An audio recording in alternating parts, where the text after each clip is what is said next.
दिल्ली निगम में टूट के डर से आपने मचाया हंगामा। बहुमत होने के बाद भी मेयर का चुनाव टालने में कामयाब हुए केजरीवाल। एलजी ने किया साफ, मेयर चुनाव में वोट नहीं डालते नॉमिनेटेड सदस्य। आप नेता कर रहे हैं दावा, नॉमिनेटेड सदस्य करेंगे वोटिंग। दिल्ली नगर निगम से 15 साल बाद बीजेपी आउट हो गई है। 15 साल में पहली बार बीजेपी बहुमत से पीछे छूट गई है, तो 9 साल पहले बनी आम आदमी पार्टी ने बाजी मार ली। 6 जनवरी को मेयर का चुनाव होना था। पहले बीजेपी की ओर से खबर आई कि वो चुनाव में अपना उम्मीदवार नहीं उतारेगी, लेकिन जब आपकी ओर से लगातार चुनौती दी गई तो अंतिम समय पर बीजेपी मुकाबले में उतर गई। मेयर पद पर अपना उम्मीदवार उतार दिया। इसके बाद 6 जनवरी को निगम के सदन में महाभारत हो गई। शपथ ग्रहण का कार्यक्रम शुरू होते ही सदन में पहले नारेबाजी शुरू हो गई। बात बढ़ी तो जल्दी धक्का मुक्की पर शुरू हो गई। आप नेता हंगामा कर रहे थे तो बीजेपी के पार्षद भी शक्ति प्रदर्शन की इस लड़ाई में शामिल हो गए। दिल्ली विधानसभा में बीजेपी के विधायकों की संख्या मुट्ठी भर है, इसलिए विधानसभा में आप बीजेपी पर भारी पड़ती है। लेकिन निगम में मामला बराबरी का था।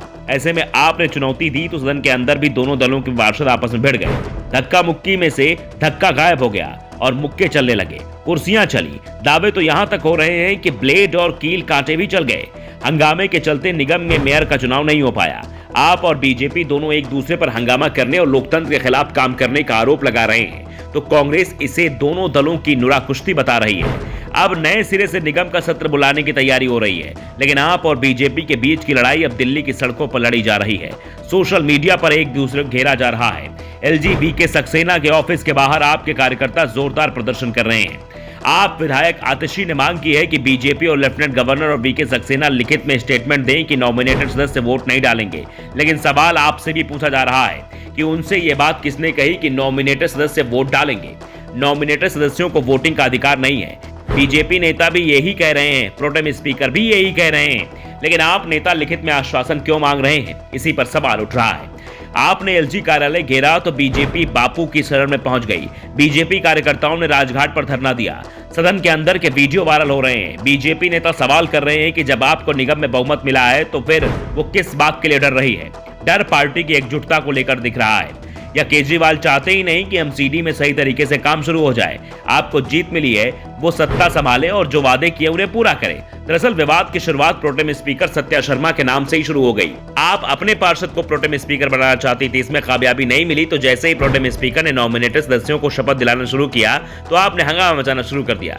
दावा कर दिया कि मनोनीत सदस्यों की शपथ पहले नहीं होती है। आपके दावे पर बीजेपी सांसद मीनाक्षी लेखी ने कहा कि आप नेताओं को पहले नियमों की जानकारी लेनी चाहिए, उसके बाद कोई दावा करना चाहिए। जब वे बहुमत में हैं तो डरते क्यों हैं? यही काम आप सांसद राज्यसभा में भी करते हैं। इस बीच एलजी वीके सक्सेना के ऑफिस की तरफ से एक बयान आया है। इसमें कहा गया है कि दिल्ली म्युनिसिपल कॉर्पोरेशन 1957 एक्ट के तहत 10 लोगों को मनोनीत किया गया है। इस एक्ट में कहा गया है कि जिन लोगों को म्युनिसिपल कॉर्पोरेशन का अनुभव या ज्ञान हो, उन्हें एलजी नॉमिनेट कर सकते हैं। इनकी उम्र 25 साल से ज्यादा होनी चाहिए। ये सदस्य मेयर या डिप्टी मेयर के चुनाव में वोट नहीं डाल सकते। एलजी कार्यालय की ओर से फिर साफ कर दिया गया है कि नॉमिनेटेड सदस्य वोट नहीं डालते और ना ही डालेंगे। ऐसे में सवाल उठ रहे हैं